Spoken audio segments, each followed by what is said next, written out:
अस्सलामुअलैकुम। Welcome to my YouTube channel. उम्मीद है आप सब अपने अपने घरों में खैर आफियत के साथ होंगे।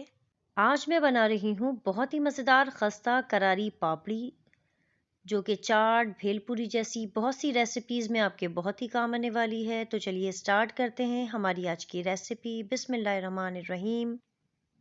पापड़ी बनाने के लिए मैं ले रही हूँ गंदम का आटा 2 कप। अगर आप चाहें तो 1 कप गंदम का आटा 1 कप मैदा ले सकते हैं। अगर आप चाहें तो मैदे से भी बना सकते हैं।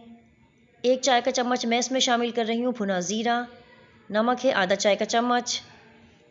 घी मैंने लिया है 1 खाने का चम्मच। अच्छी तरह से हाथों की मदद से इन तमाम चीज़ों को मैं कर रही हूँ मिक्स। थोड़ा थोड़ा नीम गर्म पानी आटे में ऐड करते जाइए और आटे को सख्त सा गूंद लीजिए। ये ख्याल रहे कि पानी एक साथ हमें ऐड नहीं करना है, वरना आटा जो है वो नरम हो जाएगा और पापड़ी के लिए हमें बहुत ही सख्त सा आटा गूंदना है। सख्त आटे से बनी हुई पापड़ी बहुत ही खस्ता, बहुत ही करारी बनेगी। आटा अच्छी तरह से गूंद चुका है। जैसे कि आप देख सकते हैं कि आटा मैंने कितना सख्त गूंदा है। तकरीबन 15 से 20 मिनट के लिए ढककर आटे को सेट होने के लिए रख दूंगी मैं। आटे को 15 से 20 मिनट के लिए मैंने ढककर रख दिया था। आटा हमारा अच्छी तरह से सेट हो चुका है।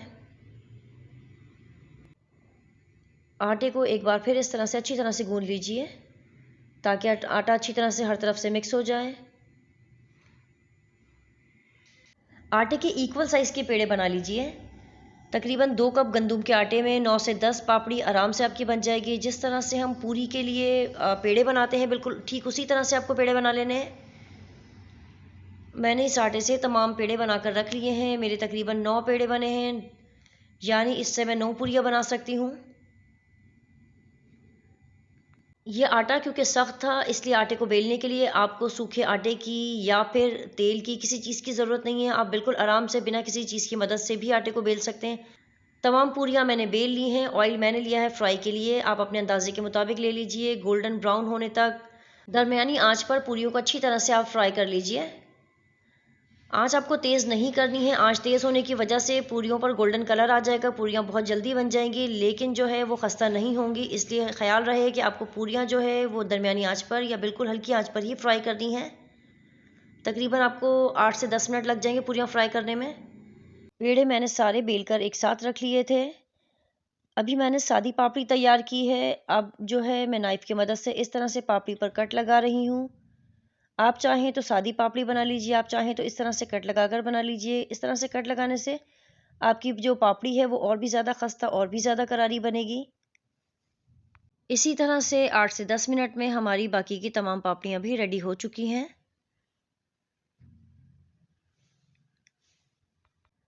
पापड़ी को फ्राई करके थोड़ी देर के लिए किसी स्ट्रेनर पर रख दीजिए ताकि एक्सेस ऑयल जो है वो इसमें से निकल जाए। पापड़ी ठंडी होने के बाद बिल्कुल कड़क हो जाएगी। ये पापड़ी दाल के साथ, छोले, दही बड़े, भेलपूरी, बहुत सारी रेसिपीज़ में आपके बहुत ही काम आने वाली है। ये रेसिपी ज़रूर ट्राई कीजिएगा।